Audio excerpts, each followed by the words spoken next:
Welcome to our Datta Prasad classes. In previous lecture, we completed the question number 3 of the exercise number 1.3.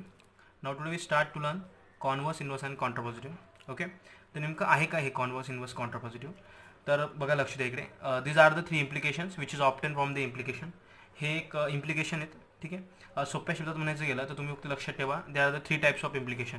इम्प्लिकेशनचे 3 type आहे. यात जो पहिला आहे तो म्हणजे काय, converse. Okay. First one that is a converse. okay, second one inverse, okay, and third one and last one there is a contrapositive. okay, contrapositive.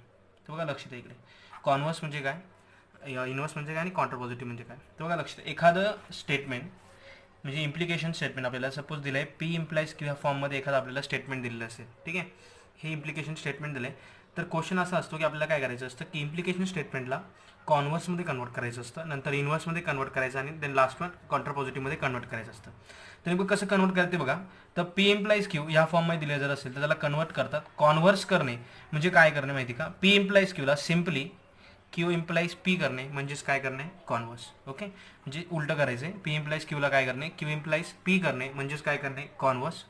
Then second one inverse, it means that is a negation P implies negation q. Okay, negation P implies negation q. बघा, p implies क्यूला जर तुम्ही negation P implies negation क्यूमध्ये जर convert केलं तर inverse होतं. म्हणजे पी इम्प्लाइज क्यूला आपल्याला negation P single implies negation क्यूमध्ये काय करायचं आहे, कन्वर्ट. आणि कॉन्ट्रापॉझिटिव्ह म्हणजे काय, तर negation Q implies negation P. Is that clear. Okay, तर मग कॉन्वर्स करणे म्हणजे काय, क्यू इम्प्लाइज पी करणे. इन्वर्स म्हणजे काय, तर negation P implies negation Q करणे. आणि कॉन्ट्रापॉझिटिव्ह म्हणजे काय, तर negation Q implies negation P करणे. Is that clear. एवढंच फक्त यामध्ये लक्षात ठेवण्यासारखं आहे. हे जरी लक्षात ठेवलं येते का फॉर्म्युला की कॉन्वर्स म्हणजे काय, इन्वर्स म्हणजे काय आणि कॉन्ट्रापॉझिटिव्ह म्हणजे काय, तर आपण क्वेश्चन नंबर 4 काय करू शकतो, सॉल्व. आता आपण क्वेश्चन नंबर 4 कडे जाऊया. तर बघा लक्ष द्या, क्वेश्चन नंबर 4 मध्ये काय सांगितलं आहे. तर question number 4 is write the converse inverse and contrapositive of the following statement. बघा ज्या प्रकारे सांगितलं त्यांनी काय केलं, आपल्याला खाली काही इम्प्लिकेशनचे स्टेटमेंट दिलेत आणि त्या इम्प्लिकेशन स्टेटमेंटला आपल्याला काय करायचं आहे, कॉन्वर्स इन्वर्स आणि कॉन्ट्रापॉझिटिव्हमध्ये काय करायचं आहे, लिहायचं आहे किंवा कन्वर्ट करायचं आहे. Okay, now we take the example number first. Example number first is if x is less than y, then x square is also less than y square. Okay, this is your first example. If the x is less than y, then x square is also less than y square. Okay, तर याला आपल्याला काय करायचे, converse inverse आणि contrapositive तिघींमध्ये काय करायचे, convert करायचे. One by one convert करणार. फर्स्ट ऑफ ऑल कॉन्वर्स, बघा लक्ष द्या इकडे, कॉन्वर्स, याचा कॉन्वर्स येणार. कॉन्वर्स म्हणजे काय तुम्हाला माहिती आहे, कॉन्वर्स म्हणजे काय, क्यू इम्प्लाइज पी. ओके, यांनी तुम्हाला कोणत्या फॉर्ममध्ये दिले, पी इम्प्लाइज क्यू. इथे पी स्टेटमेंट तुम्हाला माहिती आहे काय, पी स्टेटमेंट तुमचं, P statement is x is less than Y and Q statement is x square is less than Y square. Okay, आणि कोणत्या फॉर्ममध्ये दिलं आहे तुम्हाला हे स्टेटमेंट, त्यांनी पी इम्प्लाइज क्यू या फॉर्ममध्ये दिलं आहे.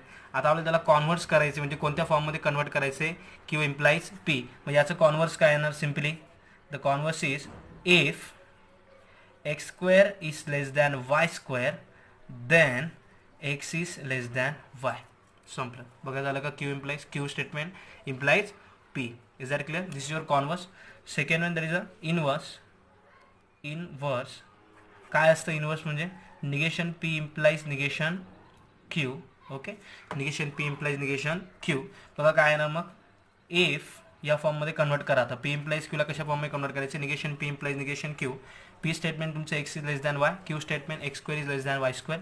कसं येणार मग, X is greater than or equal to P, then X square is greater than or equals to Y square. Negation पीचं काय करायचं होतं, negation X is less than वायचं निगेशन काय होतं, X is greater than or equal to P. Then क्यूचं पण negation करायचं होतं, X square less than Y square. याचं निगेशन काय येणार, X square is greater than or equals to Y square. This is your inverse of the given statement. And last one, third one, contrapositive. Contrapositive. Okay, contrapositive म्हणजे काय तुम्हाला माहिती आहे काय, negation Q implies negation P.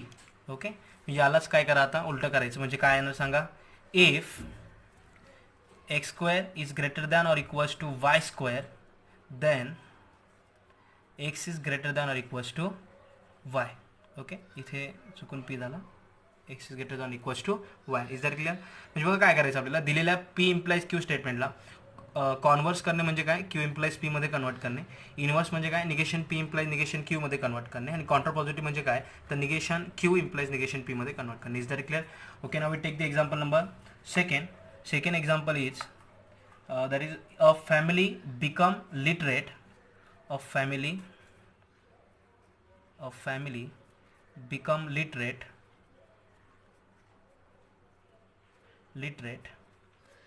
if the woman in its if the woman in it is literate. Okay, तर बघा लक्ष द्या इकडे काय दिले त्यांनी. तर स्टेटमेंट दिलं त्यांनी, if a family become a literate if the woman in it is literate. Okay, तर फर्स्ट ऑफ ऑल बघा लक्ष, एक्झाम्पलकडे जर आपण बघितलं तर बघितल्यावर ते असं वाटणार की ह्या एक्झाम्पलमधलं जे पी स्टेटमेंट आहे ते कोणतं असणार की a family become a literate, आणि जे क्यू स्टेटमेंट आहे ते कोणतं असणार, women in it is literate. Okay, but it is wrong. ठीक आहे, तर यामधलं जे पी स्टेटमेंट आहे ते पी स्टेटमेंट आहे women in it is a literate, आणि जे क्यू स्टेटमेंट आहे ते आहे तुमचं काय, a family become a literate. Okay, बघा त्याने इफ जो पार्ट असतो म्हणजे स्टार्टिंगचा जो पार्ट असतो इफचा, तो त्यांनी काय केला आहे लास्टला टाकून दिला आहे, आणि जो लास्टचा देनचा पार्ट असतो तो त्यांनी काय केला आहे स्टार्टिंगला टाकलेला आहे. ठीक आहे, तर कन्फ्यूज व्हायचं नाही. ते बघा लक्ष द्या, हे स्टेटमेंट खरं तर असं असायला पाहिजे होतं, if the women in it is a literate then a family become a literate. Okay, म्हणजे सुरुवात त्याची इथ असू नये अशी. ओके, पी स्टेटमेंट काय येणार मग, women in it is a literate, आणि क्यू स्टेटमेंट काय आहे तुमचं, a family become a literate. Is that clear? Okay, now we solve the question. तर फर्स्ट ऑफ ऑल कॉन्व्हर्स काय येणार बघा त्याच्यावाला, कॉन्व्हर्स सगळ्यांनी लक्ष द्या. त्याचं कॉन्व्हर्स येणार, कॉन्व्हर्स म्हणजे काय करायचं असतं, क्यू इम्प्लाइज पी. आता बघा आपलं क्यू स्टेटमेंट काय इथे, women in it is a literate, sorry हे आपलं काय आहे पी स्टेटमेंट आहे की women in it is literate, आणि क्यू स्टेटमेंट काय आहे, अ फॅमिली बिकम अ लिटरेट. मग क्यू इम्प्लाइज पी करायचे म्हणजे काय येणार आपल्याला सांगा, if family become a literate, if family become literate then woman in it is literate. Okay, आलं का मग, Q implies P. Q statement काय होतं आपलं, a family become a literate, ते आधी आलं. पी स्टेटमेंट काय होतं आपलं, women in it is a literate, ते नंतरला Q implies P. Is that clear? Now second one that is a inverse. बघा लक्ष द्या इकडे, इन्व्हर्स काय येणार ते, इन्व्हर्स म्हणजे काय करायचं असतं आपल्याला, negation P implies negation Q. तर बघा आपलं काय येणार, निगेशन पी, पी स्टेटमेंट काय आहे, women in it is a literate. मग काय येणार त्याचं आलं, if women is not literate then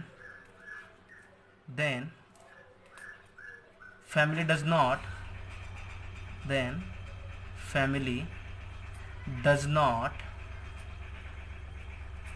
become literate. Okay, this is your first statement, that is a woman in it is a literate. त्याचं negation करायचं होतं म्हणून घातलं women is not a literate. If the women is not a literate then क्यूचं negation क्यूचं negation काय येणार, a family become a literate. तर याचं निगेशन काय येणार, the family does not become a literate. Therefore we take that is a, if the women is not a literate then the family does not become a literate. Then last one that is a Contra positive. Okay, काय करायचं असतं Contra positive आपल्याला, negation Q implies negation Q. Simply यालाच जरी reverse होऊन येतं तरी सुद्धा चालेल.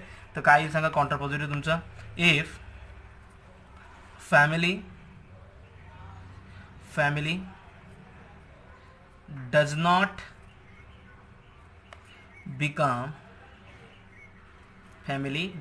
बिकम लिटरेट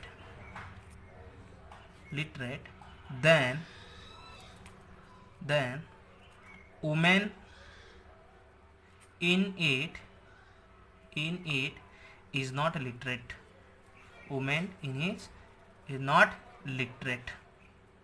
ओके, तर ह्या एक्झाममध्ये एक गोष्ट फक्त लक्षात ठेवा की काही वेळा कसं असतं की पी इम्प्लाइज क्यू हे जे स्टेटमेंट असतं ह्या फॉर्ममध्ये दिलं असतं बघा. आता इथे जर कोणी बघितलं असतं त्याला वाटलं असतं की पी स्टेटमेंट काय आहे, फॅमिली बिकम अ लिटरेट, पण ते पी स्टेटमेंट का नाही, ते कोणतं स्टेटमेंट आहे, क्यू. पी स्टेटमेंट काय होतं, women in it is a literate. एवढं फक्त लक्षात ठेवा. तर मग लास्ट फायनली फक्त इतकं सांगतो, कॉन्व्हर्स म्हणजे काय, तर क्यू इम्प्लाइज पी, इन्व्हर्स म्हणजे काय, negation P implies negation Q, आणि कॉन्ट्रा पॉझिटिव्ह म्हणजे काय, तर negation Q implies negation P. इतकं जरी लक्षात ठेवलं तरी सुद्धा तुम्ही सॉल्व्ह करू शकतात. ठीक आहे. टोटल तिथे 4 एक्झाम्पल आहे. Out of that 2 example me solve केलेत. 2 एक्झाम्पल तुम्ही होमवर्कला घ्या. काही डाऊट असेल, काही समजलं नसेल तर पर्सनली कॉल केला तरी चालेल, व्हॉट्सअपवरती विचारलं तरी सुद्धा चालेल. ओके, ते सॉल्व्ह करा आणि होमवर्कचा फोटो मला शेअर करा. Okay, have a nice day, take care and goodbye. Stay home, stay safe.